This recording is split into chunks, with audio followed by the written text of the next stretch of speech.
오늘은 하나님 우편에 앉으신 주라는 제목으로 시편 110편을 공부해 보도록 하겠습니다.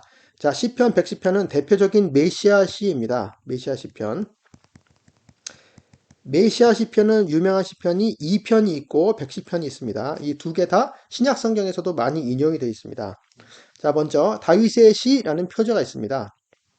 그 다음에 1절 여호와께서 내 주께 말씀하시기를 내가 내 원수들로 내 발판이 되게 하기까지 너는 내 오른쪽에 앉아 있으라 하셨도다.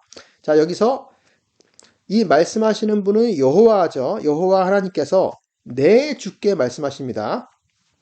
자, 여기서 내 주라고 하는 것은 아도니입니다. 히브리어로 아도니. 자, 아도니는 나의 주, 마이 로드 이런 뜻이죠. 이제 아돈 아돈이란 말이 이제 주란 뜻이고요. 아돈이 주. 그래서 이제 여기서 히브리어 이가 붙으면 자 이가 이제 마이라는 뜻이죠. 마이, 나의. 그래서 아도니 그러면 나의 주 이런 뜻입니다. 근데 재밌는 거는 여호와라는 말을 그러니까 네 문자죠. 네 글자를 히브리 사람들은 발음하지 않고 아도나이라고 발음합니다. 아도나이. 자, 아도나이와 아도니를 한번 비교해 봅시다. 아도니는 나의 주. 그래서 이제 다른 하나님 말고도 다른 나의 주인 이렇게 할 때도 아도니라고 부르는데요. 아도나이란 말은 하나님만을 지칭할 때 부릅니다. 이것도 나의 주라는 뜻이긴 한데 아도니라는 것과 다르죠. 하나님만을 특별하게 이제 부를 때 하는 이름이고요. 어, 이 아도나이라는 말 중에 나의 주님들이란 뜻도 되거든요. 나의 주님들, 나의 주인들, 나의 주님들 이렇게 복수를 할 때도 아도나이라고 하는데 이때 아도나이는 요 하나님 지칭할 때 나와 다릅니다. 하나님 지칭할 때 아도나이는 긴 아도나이고 나의 주인들을 지칭할 때는 이게 짧은 아예요. 그러니까 아도나이 그냥 이렇게 됩니다. 근데 사실 히브리 이 성경, 이 구약 성경은 자음으로만 기록되어 있고 모음은 나중에 이제 마소로 학자들이라는 히브리 학자들이 나중에 훨씬 나중에 뭐 한 AD 5세기에서 10세기 사이 그때 붙인 거거든요. 그래서 그냥 그 원문 히브리어 원문은 자음만 있기 원래는 자음만 있었기 때문에 뭐 아도나이나 뭐 아돈이나 자음은 똑같은데 자음만이면 이제 똑같이 구별이 안 되는데 그러나 이 히브리 이 구약 성경 원문을 보고 전통적으로 쭉 읽었던 히브리인들이 이 아도나이 이것들을 다 이제 다르게 발음하고 있었다는 걸 보면 하나님을 지칭하는 말이 좀 달랐다는 걸 알 수 있어요. 그래서 여하튼 이 여호와 하나님 우리가 흔히 부를 때 이 아도나이라고 하는 어 그렇게 부르는 분과 약간 다른 아돈이라고 부른 분, 이 여호와 하나님께서 다윗이 내 주 아돈이라고 하는 그분께 말씀하셨습니다. 뭐라고 말씀하셨냐면 내가 내 원수들로 내 발판이 되게 하기까지, 그러니까 내가 너의 원수들을 내 발들의 발판으로 이제 두기까지. 그러니까 완전 복속시킨다는 뜻이 정복시키고 복속시키고 네가 그 원수들의 머리를 밟을 때까지 너는 내 오른쪽에 앉아 있으라 하셨도다. 자, 오른쪽. 과거에 이제 우편이라고 했죠. 우편. 우편에 그래서 우리가 이제 사도신경에서도 나오잖아요. 이제 그리스도 고백할 때 하늘에 오르사 전능하신 하나님 우편에 앉아 계시다가 저리로서 산자와 죽은 자를 심판하러 오시리라 할 때 그 우편 하나님 우편이 바로 이제 하나님의 오른쪽이죠. 이 오른쪽이란 말은 하나님의 보좌를 말하거든요. 하나님의 보좌가 있습니다. 근데 자 우리가 여기서 볼 때는 우리가 볼 때는 이게 좌편이지만 하나님의 보좌에서 볼 때는 우편이거든요. 하나님 입장에서 우리가 하나님을 바라보고 있다고 치면 하나님의 우편에도 또 보좌가 하나가 또 있는 거예요. 여기에 내 주가 여기 계신 것입니다. 여호와 하나님의 보좌가 여기 계신데 그 옆에 보좌가 하나 더 놓여 있고 그 우편에 내 주께서 앉아 계신 거죠. 그러니까 이것은 하나님께서 이 내 주라고 부르시는 분을 바로 옆자리에 앉히셔서 공동 통치하신다는 뜻이에요. 공동 통치. 그러니까 과거에 왕이 있을 때 왕들이 자기 아들을 왕이 죽으면 이제 자기 아들한테 왕이 물려주잖아요. 근데 그 전에 자기 아들과 옆자리에 앉히고 공동 통치하는 그런 경우들이 있거든요. 그러면 이제 내가 죽기 전에도 벌써 이 아들은 내 권위와 방불한 권위니 너희들은 이제 그들의 말을 듣고 이제 그의 말을 듣고 그 내 아들의 그 권위를 인정해라. 이제 내 아들이 바로 왕이다. 이제 이거를 밝혀줄 때 공동 통치할 때 우편에 앉잖아요. 이제 그것처럼 하나님 여호와 하나님의 보좌 우편에 이 보좌에 내 주가 앉아 계신 것입니다. 그러니까 여호와 하나님의 그 권위, 여호와 하나님의 능력, 왕권과 방부라는 그 왕권을 갖고 계신 분인 걸 알 수 있죠. 하나님께서 그렇게 임명해 주신 걸 알 수 있어요. 그래서 2절에도 보면 여호와께서 시온에서부터 주의 권능의 귤을 내보내시리니 주는 원수들 중에서 다스리소서. 자, 이제 다스린다는 말이 있죠. 자, 또 언제 여호와께서 시온에서부터 시온이라는 건 이제 예루살렘 말하는 거죠. 예루살렘. 자, 예루살렘에 이제 다윗성, 예루살렘에 다윗성이 있는 그 산을 시온산이라 그러죠. 이제 시온 산성, 예루살렘 말해요. 왕이 있고 성전이 있는 그 시온산. 시온에서부터 물론 이제 그 성전산은 시온산보다 조금 더 위쪽에 있죠. 그래서 이제 시온이라고 하는 건 왕권이 있는 것을 말하는데요. 그 시온에서부터 주의 권능의 귤을 내보내시리니, 자, 주, 여기서 이제 지역하면 당신입니다. 당신의 권능의 귤을 보내실 것입니다. 이렇게 돼요. 그래서 이 당신은 내 주라고 말하는 바로 그분이죠. 그 우편에, 하나님 우편에 앉아 계신 분. 어, 당신의 권능의 귤을 보내실 것이다. 이제 그러니까 하나님께서 여호와께서 당신에게 권능의 능력의 귤을 보내주실 것이다라고 하는 것인데 이 귤라는 건 뭐냐면 일단 지팡이를 말해요. 지팡이인데 이제 왕의 지팡이죠. 왕권을 나타내는 지팡이, 지휘봉, 뭐 막대기, 왕권을 나타내는 지팡이를 말합니다. 그래서 과거에는 홀이라고 했는데요. 홀. 지금은 이제 귤로 바뀌었어요. 왜 그러냐면 뭐 마찬가지긴 한데 홀은 엄밀히 말하면 신하들이 들고 있는 지팡이고 귤가 왕이 들고 있는 지팡이기 때문에 옛날에 이제 왕홀이라고 했는데 이건 엄밀히 말하면 좀 잘못된 것이고 왕규다. 그래서 이제 규로 바뀐 거죠. 왕권의 지팡이를 보내실 것이다. 그러니까 통치권을 하사하신다는 것이죠. 통치권을 부여하신다. 그러니까 당신은 당신의 원수들 중에서 다스리소서. 자, 여기서 다스리신다는 말은 그냥 평화롭게 통치한다는 그런 뜻이 아니고 복종시키신다는 뜻이에요. 복종시키소서. 복종시키실 것입니다. 그러니까 이제 정복하실 것입니다라는 것이죠. 원수들을 복종시킨다. 자, 이제 내 오른쪽에 앉아 있으라. 왕권을 주신다는 것을 신약 성경에서 많이 인용이 돼 있죠. 그걸 찾아보도록 하겠습니다. 사실 그런 게 재밌는 부분이죠. 자, 마태복음 22장. 여기는 이제 예수님께서 이제 십자가에 달리시기 바로 그 전주죠. 그 주죠. 유월절 주간. 유월절이 다가오는 그 주간에 성전에서 가르치실 때 이야기죠. 바리새인들이 모였을 때 예수께서 그들에게 물으시되 너희는 그리스도에 대하여 어떻게 생각하느냐? 누구의 자손이냐?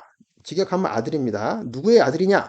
대답하되 다윗의 아들이니이다. 이르시되 그러면 다윗이 성령에 감동하여 어찌 그리스도를 주라 칭하여 말하되 이게 지금 시편 인용하는 거죠. 시편 110편을 인용하는 것입니다. 주께서 내 주께 이르시되 내가 내 원수를 내 발 아래에 둘 때까지 내 우편에 앉아 있으라 하셨도다 하였느냐.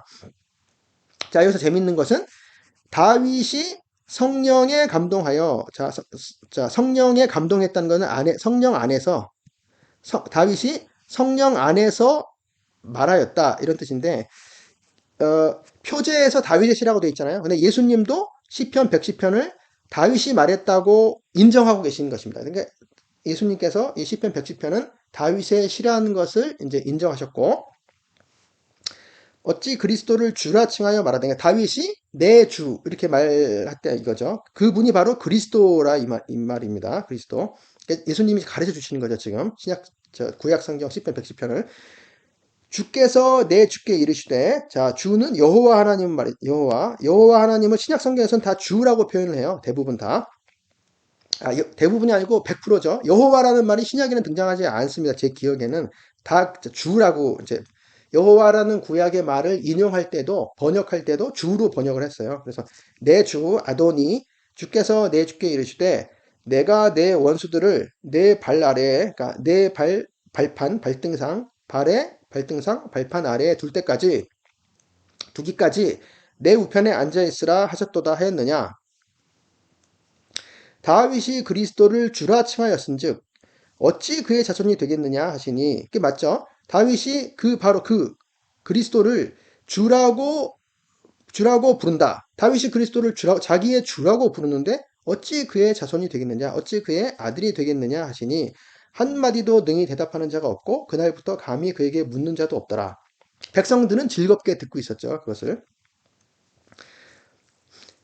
이게 참 사실 신비한 구절이죠.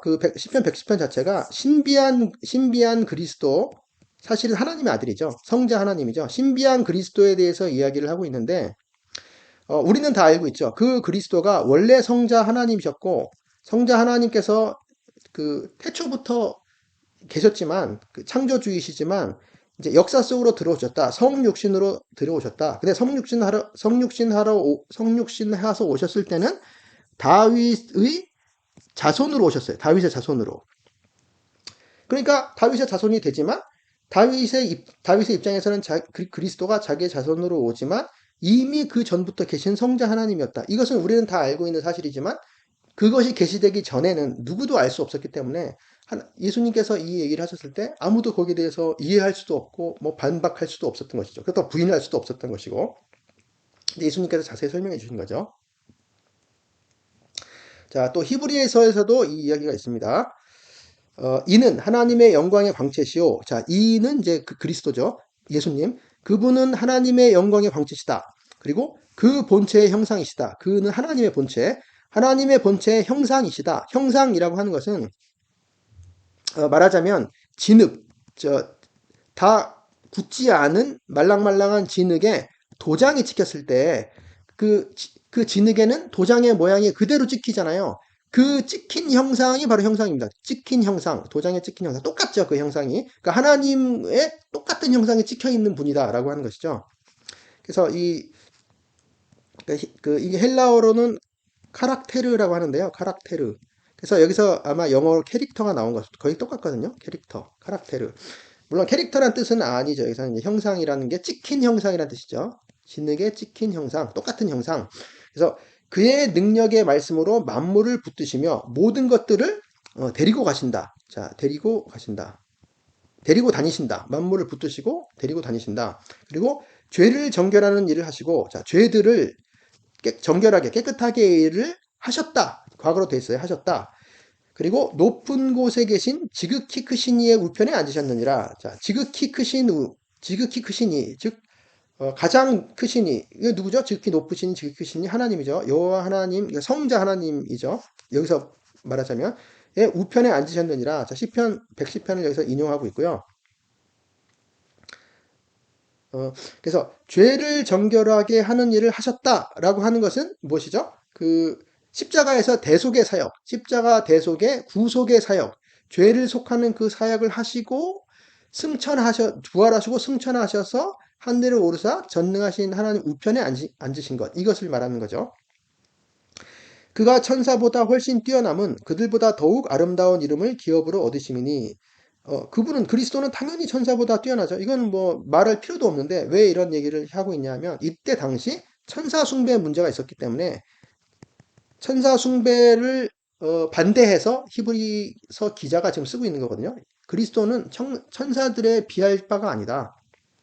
너무 당연한 거죠, 사실은. 그들보다 더욱 아름다운 이름, 그들보다 더욱 큰 차별된 이름을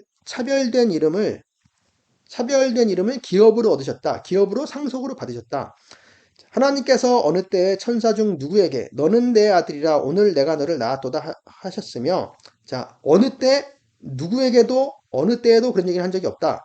너는 내 아들이라 오늘 내가 너를 낳았다. 이것은 어디 나오죠? 시편 2편에 나오죠. 자, 메시아 시편이죠.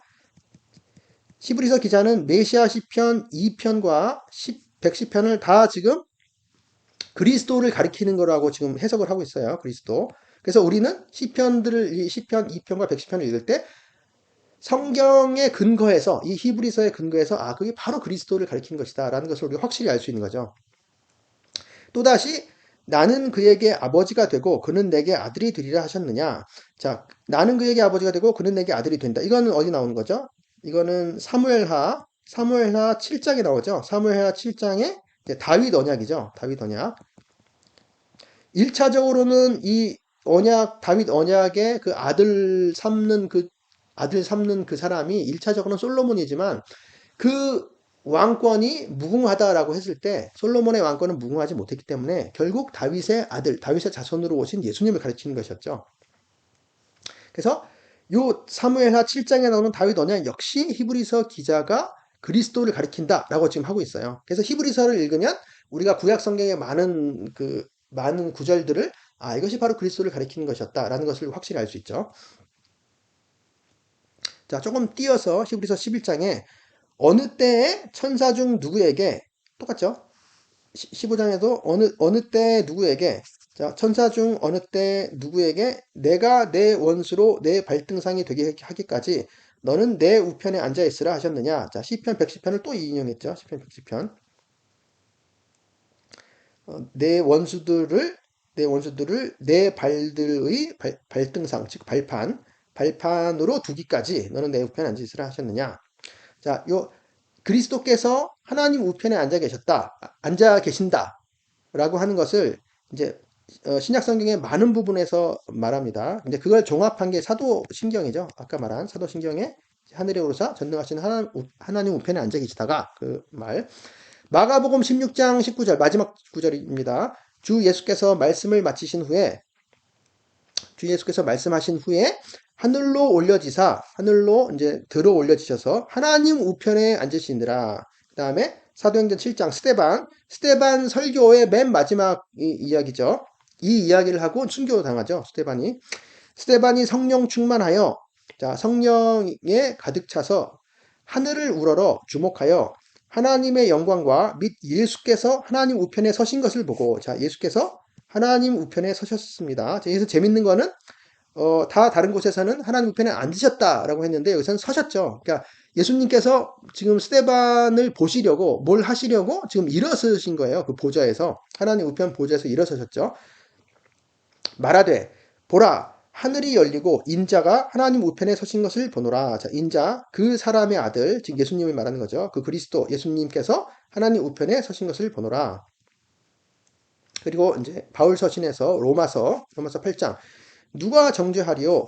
죽으실 뿐 아니라 다시 살아나신 이는 그리스도 예수시니. 자, 이게 과거로 돼 있어요. 죽으셨을 뿐 아니라 죽으셨다.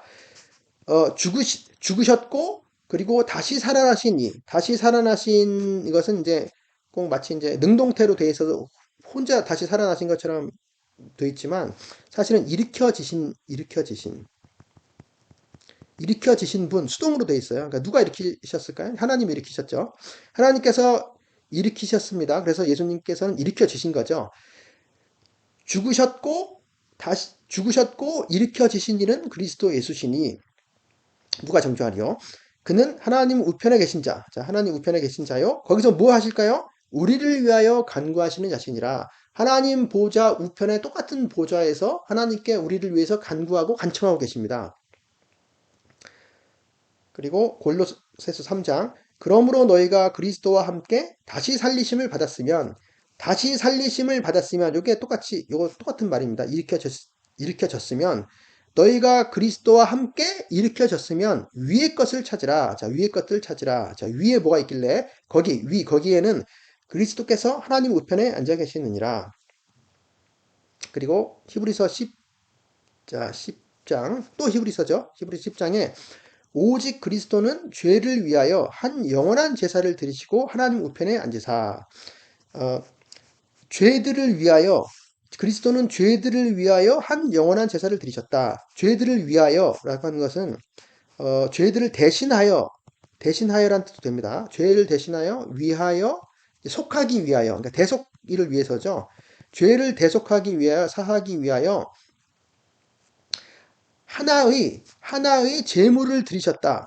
하나의 제물을 바치셨다. 영원히 바치셨다. 하나의 제물을 영원히 바치셨다. 그 하나의 제물은 뭘까요? 바로 그리스도 자신이죠. 십자가에서 그리스도 자신이 유월절 어린 양 대속죄제의 그 염소가 되어서 속죄의 양이 되어서 죄를 위해서 우리들의 죄를 위해서 대신하여 영원히 그 한 번 제사를 드리셨다. 그래서 그리고 제사를 드리시고 부활하시고 그리고 승천하셔서 하나님 우편에 앉으셨다. 그래서 우리를 위해 간구하시기도 하시고 그리고 그 후에 거기서 뭐 하신 기다리신다. 뭐를 남은 것들을 기다리신다. 나머지 자 남은 것을 기다리시는데 남은 것이 뭘까요? 자기 원수들 그의 원수들을 자기 발등상이 되게 하실 때까지 이게 이제 시편 이거 맞지만 시편 110편이죠. 여기서 이제 자기 발등상이 되게 하신다. 누구죠? 그 주체는 아버지 하나님이죠. 아버지 하나님이 그렇게 하실 것인데, 이 원문에는 사실 수동으로 돼 있어요. 그의 원수들이 그의 발들의 발등상, 발판이 되기까지, 그의 발판으로 되기까지 기다리신다. 그리고, 전서 3장. 그는 하늘에 오르사 하나님 우편에 계시니 자, 요거는 이제 사도신경이랑 거의 비슷하죠. 하늘에 오르사 하나님 우편에 계시니 천사들과 권세들과 능력들이 그에게 복종하느니라. 이게 모든 주권을 다 가지신 것이죠. 자, 이게 오늘 본문이 그 신약 성경에 여러 군데에서 인용된 것을 알 수 있고요. 그래서 하나님 우편에 앉아 계시고 다스리고 계십니다. 통치하고 계십니다. 지휘권을 가지시고 왕권을 가지시고 그래서 3절을 보겠습니다. 주의 권능의 날에 주는 당신입니다. 당신의 권능의 날에 주의 백성이 마찬가지 당신이죠. 당신의 백성이 거룩한 옷을 입고 즐거이 헌신하니 새벽 이슬 같은 주의 청년들이 주께 나오는도다. 자, 요 구절은 복음 성가로도 있죠. 자, 요 구절은 아름다운 구절이기도 하고요. 문장 자체가 좀 까다로운 구절이기도 합니다. 의역이 많이 되어 있는데요. 당신의 권능의 날에 당신의 백성이 즐거이 헌신한다. 자, 즐거이 헌신한다가 사실은 주의 백성을 수식하거든요. 그러니까 자원함들의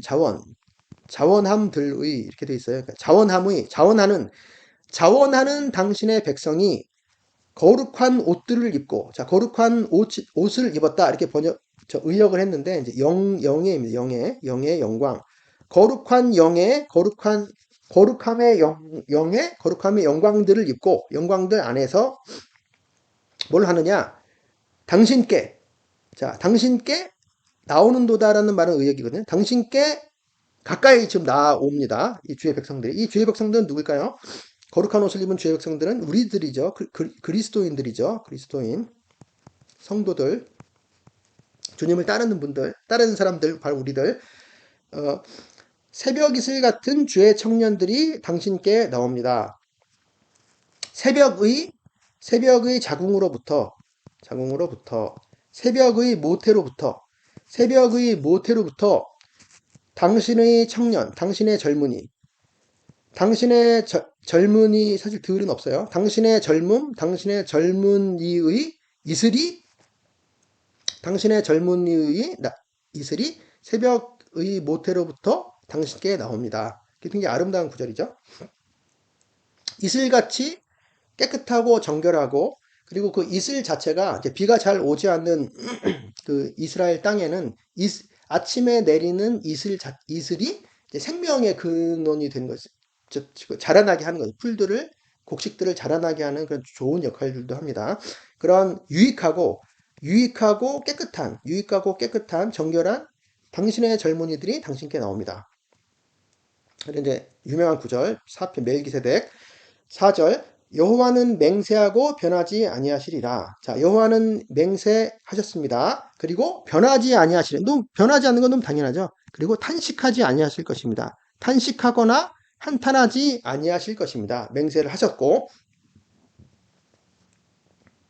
이르시기를 너는 멜기세덱의 서열을 따라 영원한 제사장이라 하셨도다. 그러니까 여호와께서 다윗이 나의 주라고 부르는 분, 그리스도죠. 그리스도께 성자 하나님이죠. 여호와께서 성자 하나님에게 자, 너는 멜기세덱의 서열을 따라 서열 안에서 반차, 멜기세덱의 반차 안에서 영원히 제사장이다. 이렇게 말씀하셨습니다. 자, 요 구절. 어, 사실 이 멜기세덱이 누군지는 알죠? 멜기세덱은 이제 창세기 14장에 자, 아브라함을 축복한 사람이잖아요. 아브라함을 축복한 하나님의 제사장이죠. 지극히 높으신 하나님의 제사장. 요거에 대해서 자세히 설명하는 구절이 있습니다. 히브리서에 있어요. 그러니까 히브리서는 구약을 많이 이제 자세하게 우리를 위해서 설명해 주고 있습니다. 그걸 볼게요. 멜기세덱과 저 그리스도의 관계. 우리가 이 소망을 가지고 있는 것은 영혼의 닷 같아서 튼튼하고 견고하여 휘장 안에 들어가나니 이 소망, 우리는 이 소망을 가지고 있습니다. 영이라는 말은 영혼, 혼의 닷같이 가지고 있습니다. 이 소망은 혼의 닷 같아요. 그래서 영혼의 닷 같아서 튼튼하기도 하고 견고하기도 해서 휘장 더 안으로, 휘장 더 안쪽으로 들어갑니다. 휘장은 뭐죠? 성소와 지성소를 가리고 있는 휘장이죠. 그래서 휘장 더 안쪽으로 들어간다는 것은 지성소로 들어가는 것이죠. 이 소망, 이 견고한 소망으로 인해서 우리가 지성소 안으로 들어갑니다. 그리스도를 통해서 들어가는 거죠. 그리로 앞서가신 예수께서 멜기세덱의 반차를 따라 영원히 대제사장이 되어 우리를 위하여 들어가셨느니라. 그리라는 건 휘장 아니죠. 지성소로 앞서가셨어요. 예수께서 앞서가셨는데 이 앞서가셨다는 것은 여러 가지 의미가 있지만 그러니까 말하자면 군인들이 여러 가지 위험한 곳을 갈 때 이제 우리의 한 용사가 우리 앞에서 먼저 가서 우리의 갈 길을 닦아 놓는 거죠. 우리는 그 뒤따라가면 되는 것이죠. 근데 그런 것도 되고, 그다음에 이제 운동 경기 때 육상 경기. 자, 육상 경기 때 그 어디로 뛰어야 되는지 그 경로를 미리 앞서서 가르쳐 주는 그 사람이 있는 거죠. 육상 경기에서 이제 그 트랙을 우리 알려주는 그 사람이죠. 그 앞서가신 자라는 게 그런 의미. 우리로 지성소로 앞서가신 예수. 그래서 우리는 예수를 뒤따라 우리도 지성소로 나갈 수 있는 거죠. 예수를 힘입어서 예수를 뒤따라. 그 예수께서 멜기세덱의 반차를 따라 영원히 대제사장이 되어 우리를 위하여 들어가셨다. 자, 다른 곳에서는 시편 110편에서는 제사장이었는데 멜기세덱의 반차를 따는 영원한 제사장이라. 근데 여기선 대제사장이에요. 왜 대제사장이냐? 제사장은 그러니까 모든 제사장들은 이제 제사를 지낼 수가 있는 거예요. 제사라는 거는 이제 재단에다가 제물을 바치는 걸 말하죠. 근데 대제사장만이 지성소 안에 들어갈 수 있습니다. 1년에 한 번씩 대속죄일에 휘장을 젖히고 지성소 안으로 들어갈 수 있는 사람은 대제사장 한 사람밖에 없는 거죠. 그래서 예수님께서 지성소로 들어가셨기 때문에 대제사장이라고 하는 거죠. 자, 이제 멜기세덱. 이 멜기세덱은 살렘 왕이요 지극히 높으신 하나님의 제사장이라 여러 왕을 쳐서 죽이고 돌아오는 아브라함을 만나 복을 빈 자라. 자, 아브라함 창세기 14장에서 전쟁에 휘말려서 아브라함의 조카 롯이 포로로 잡혀갔잖아요. 그래서 아브라함이 롯을 구출하기 위해서 전쟁에 참여해서 전쟁에서 승리하고 롯을 구출해서 돌아오는 길에 살렘 왕 멜기세덱을 만납니다. 그 멜기세덱은 지극히 높으신 하나님의 제사장이었어요. 살렘 왕인 동시에. 그래서 이 멜기세덱이 아브라함에게 하나님의 이름으로 축복하고 아브라함은 그에게 11조를 바치죠. 자, 여기서 그 멜기세덱은 굉장히 신비한 사람이죠. 그 가나안 땅 하나님께서 아브라함을 불러서 가나안 땅으로 보내셨는데 그때 가나안은 다 이방 우상들을 섬기고 이방 종교에 물들어 있었는데 그 중에서도 특이하게 이상하게 왕인 동시에 제사장인데 하나님을 섬기는 그런 제사장이 있었다는 거죠. 그냥 신비한 일이죠. 알 수 없는 일이죠. 미스테리한 일인데 그 멜기세덱은 살렘 왕이었다. 살렘은 지금 예루살렘을 말하는 거죠. 그 살렘 왕이었고 하나님의 제사장이다. 2절 아브라함이 모든 것의 10분의 1을 그에게 나누어 주었다. 이제 하나님의 제사장의 권위를 인정하고 순종하겠다라고 하는 것이죠.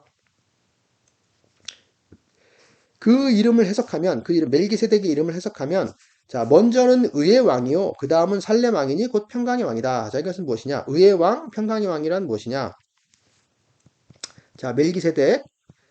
자, 멜기세덱은 이제 원어로 하면 말키 제데크입니다. 말키 제데크. 히브리어로 말키 제데크. 자, 말키라는 말은 자, 멜레크. 멜레크라는 왕이 히브리어로 왕입니다. 왕이고 제데크라는 말이 의란 뜻이에요. 의. 그래서 말키 제데크 그러면 의의 왕이 됩니다. 의의 왕. 그래서 의의 왕이죠. 먼저 멜기세덱이란 말 자체는 의의 왕이고 그다음에 살렘 왕. 자, 살렘.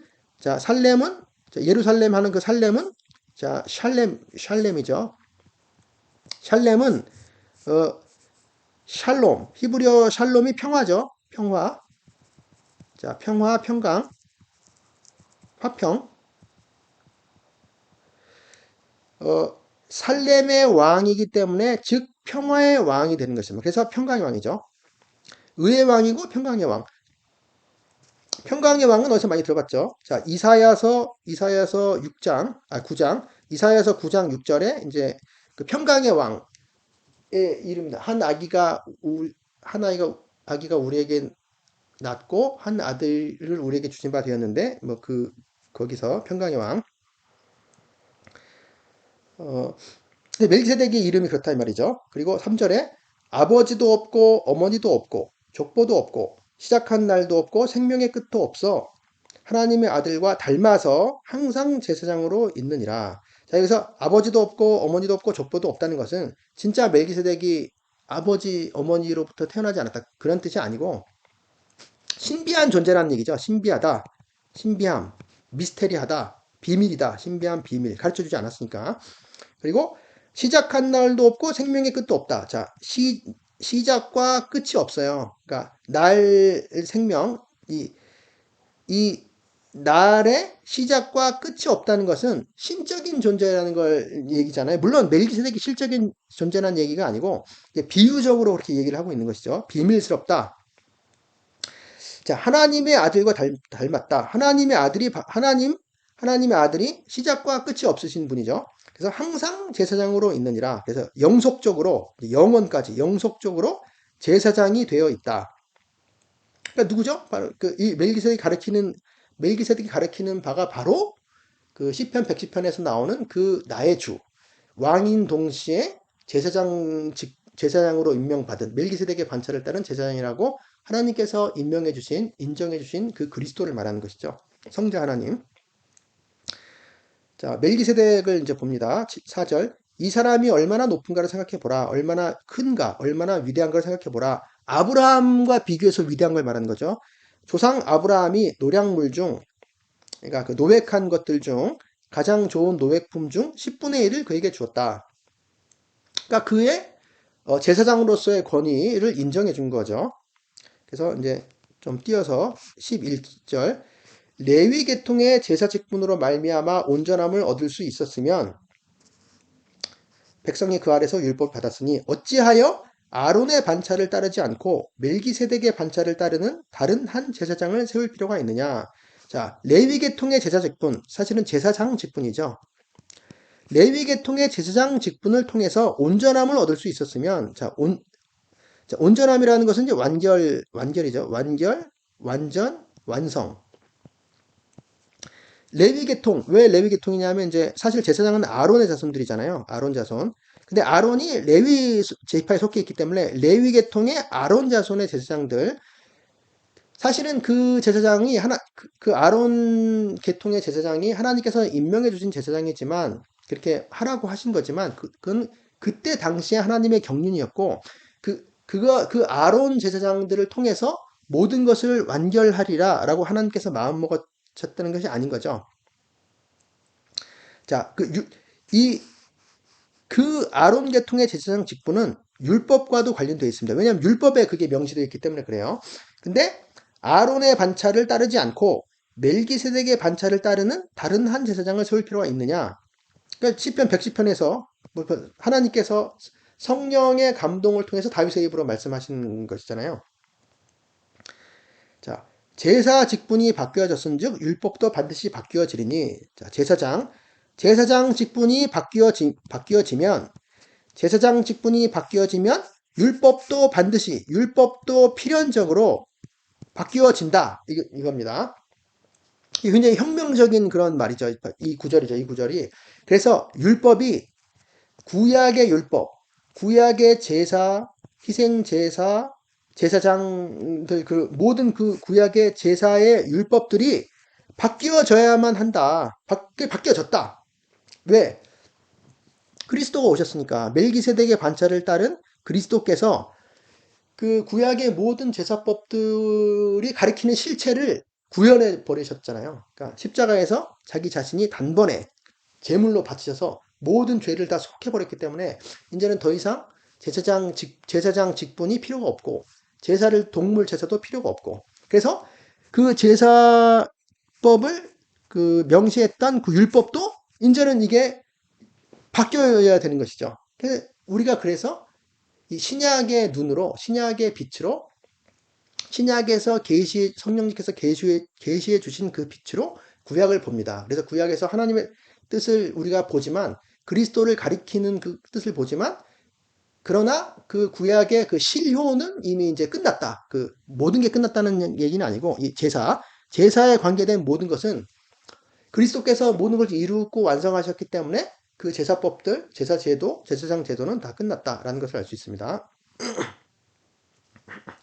자, 이것은 한 사람도 제단 일을 받들지 않는 다른 지파에 속한 자를 가리켜 말한 것이라. 그 다른 지파에 속한 자는 누구죠? 그리스도죠.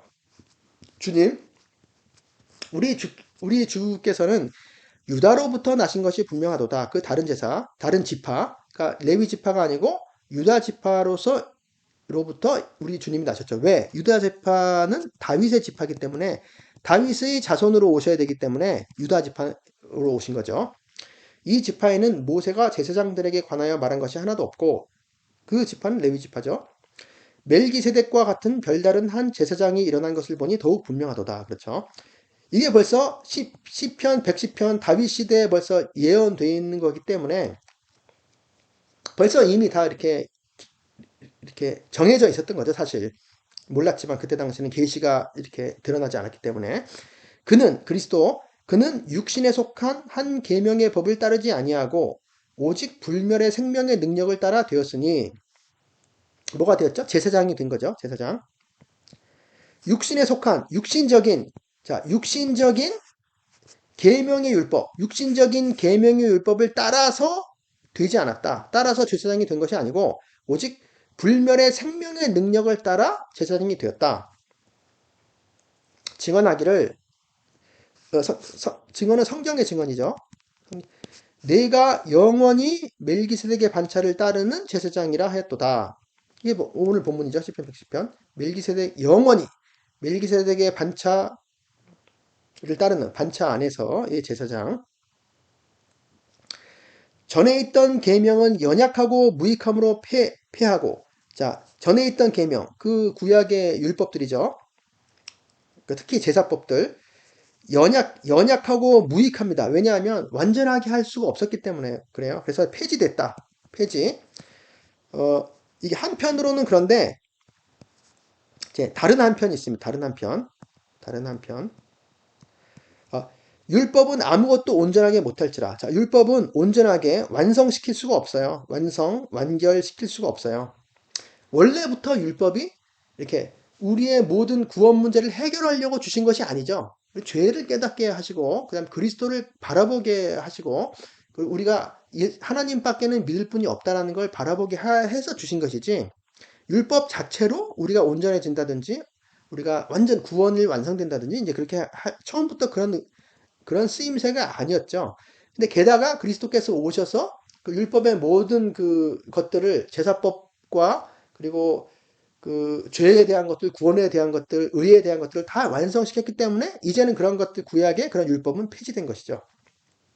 이에 자, 전과 비교해서 다른 한편 더 좋은 소망이 생겼다. 자, 더 좋은 소망이 도입되었다. 도입. 그래서 폐지된 것과 도입되는 것이 그 더 좋은 소망이 도입되기 때문에 이게 폐지가 되는 것이죠. 전에 있던 연약하고 무익한 율법은 폐지된 것이죠. 이것으로 우리가 하나님께 가까이 가느니라.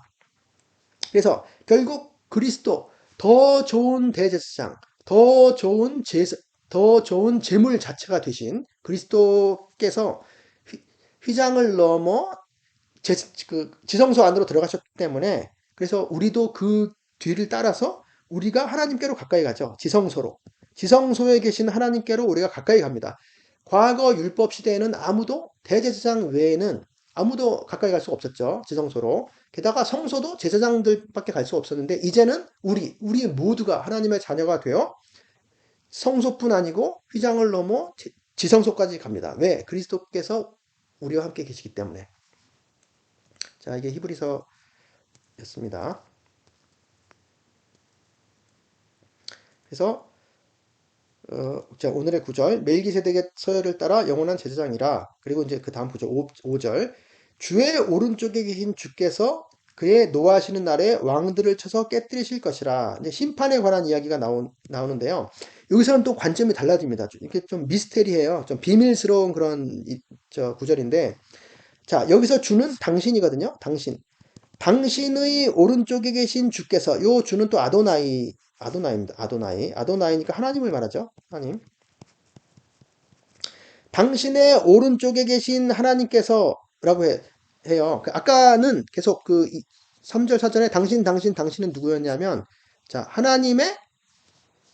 여호와 하나님, 여호와 하나님이라면 좀 그렇고, 성부 하나님의 우편에 계신 우편에 계신 주를 당신이라고 했는데, 여기서는 당신의 오른쪽에 계신 주라고 했거든요. 그러니까 이분이 당신인데 지금은 당신의 오른쪽에 계신 주. 그러니까 처음에 내 주라고 했던 그 그리스도죠. 그리스도를 주라고 부르고 있어요. 근데 여기에 주는 아도나이, 즉 하나님을 부르고 있습니다. 그러니까 그리스도를 하나님이라고 지금 부르고 있는 거예요. 그러니까 하나님과 똑같은 분인 거죠. 하나님과 권위에서도 똑같고 신분에서도 똑같아요.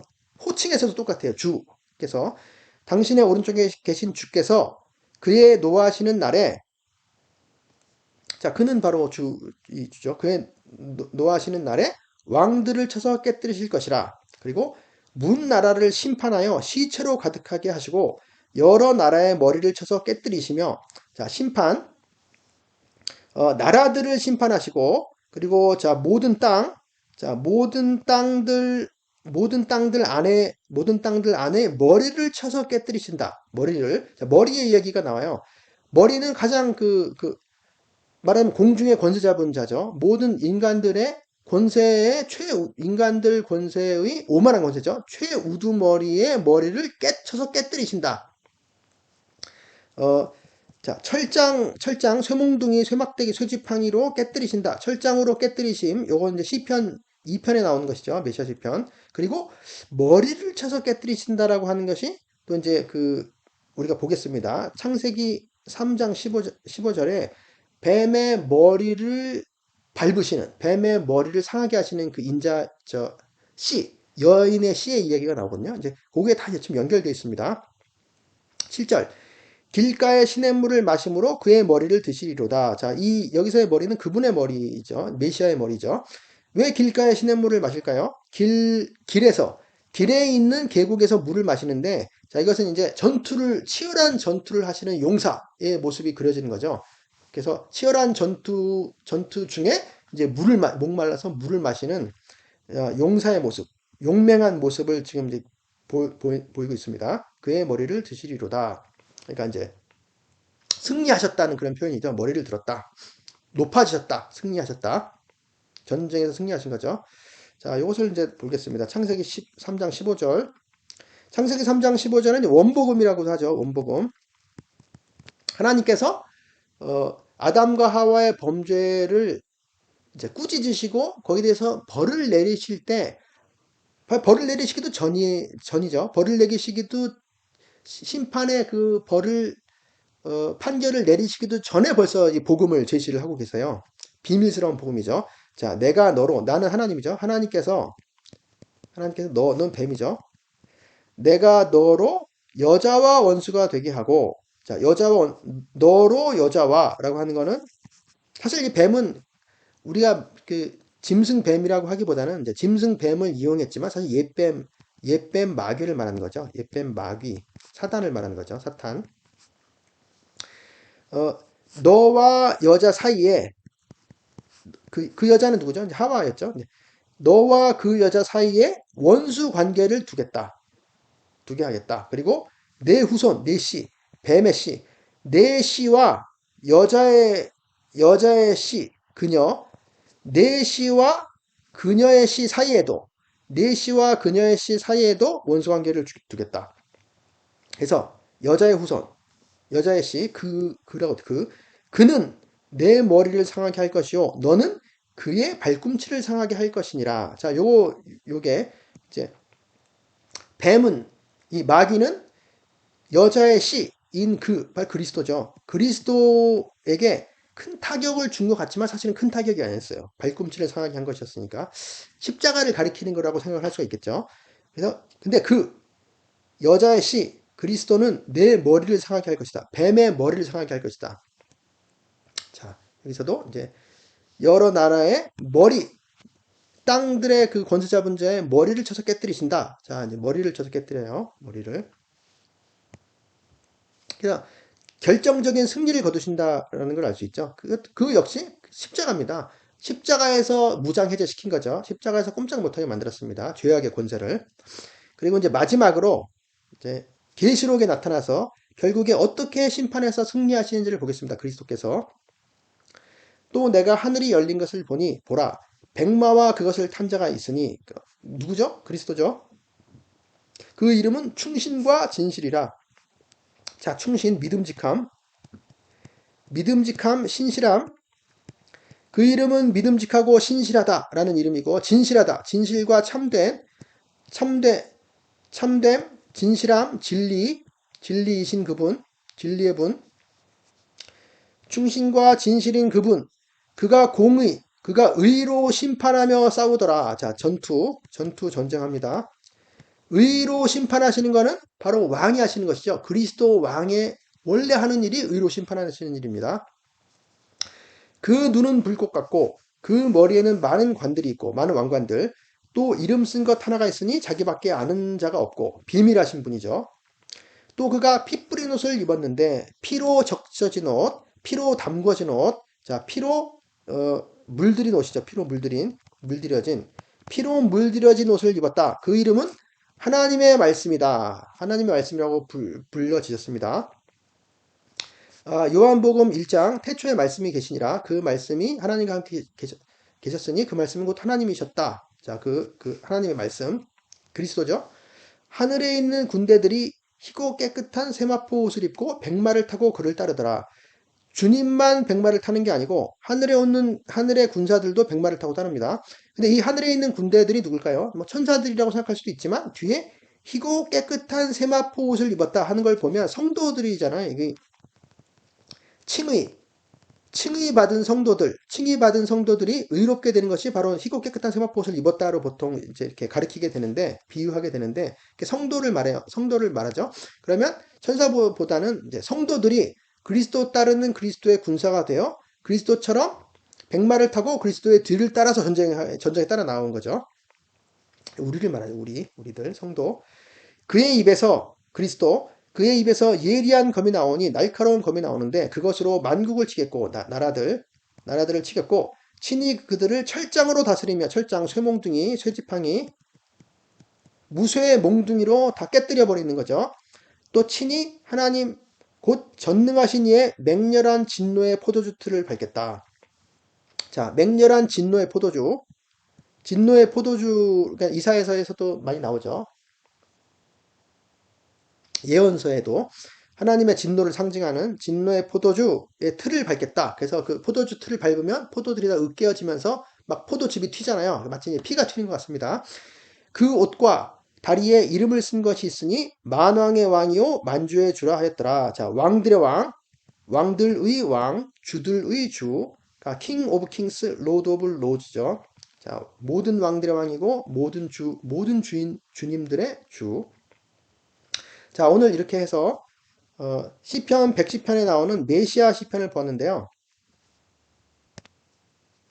자, 그분은 하나님 우편에 하나님 우편에 앉아 계시고, 그래서 하나님과 방불한, 하나님과 동등한 그런 자, 권위와 왕권을 가지신 것이고, 왕권을 하나님 아버지께로부터 받으셨죠. 그리고 멜기세덱의 반차를 따르는 제사장, 영원한 제사장이 되셨습니다. 자, 왕인 동시에 보좌에 앉으신 왕인 동시에 제사장. 이번 그리스도를 성자 하나님이시고 예수 그리스도를 말하는데,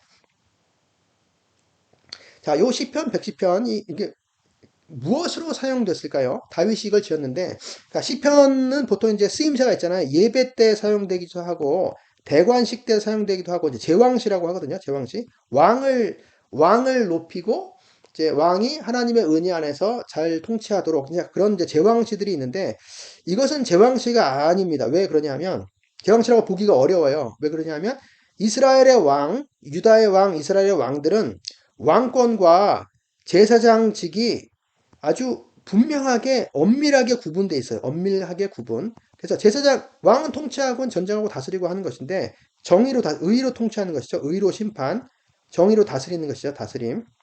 제사장은 말하자면 제사를 드리는 것, 제물을 바치고 분양하잖아요. 이제 제물을 바치고 분양하는데 왕이 제물 바치고 분양하는 제사장직을 넘보는 것은 성경에서 금한 일입니다. 그래서 제물을 바치는 왕이 있어요. 누구죠? 사울이죠. 사울왕. 그리고 분양한 왕이 있어요. 누구죠? 우시아죠. 우시아. 사울과 우시아는 다 이것을 때문에 형벌을 받았거든요. 하나님의 형벌을 받았어요. 천벌을 받았죠. 말하자면. 그래서 왕을 가리켜서 제사장이라고 하는 것은 인간 왕한테 해당되지 않는 그런 말입니다. 그래서 이 시편 110편은 메시아시. 신비한 메시아죠. 신비한. 그래서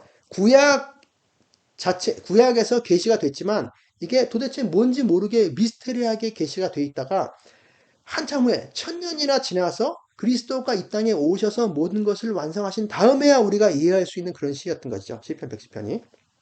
자, 지금도 모든 구원 사역을 마치시고 십자가에서 죽으시고 땅에 묻히셨다가 부활하시고 승천하셔서 하나님 우편에 앉아 계셔서 우리를 위해서 간청하시는 그 하나님 우편에 계신 그리스도, 그리고 그 십자가에서 자기 자신을 완벽한 한 번의 제물로 단번에 바치셔서 모든 죄악을 다 사하시고 우리의 구원을 완성시키신 그 주님께서 하나님 우편에 앉아 계시다가 오실 것입니다. 재림하실 것입니다. 우리는 그 재림하시는 그리스도를 기다리고 바라보고 그분을 믿는 상태에서 믿고 그분의 말씀을 순종하면서 이제 소망 중에 잘 기다려야 하겠습니다. 자, 오랜 시간 경청해 주셔서 감사합니다.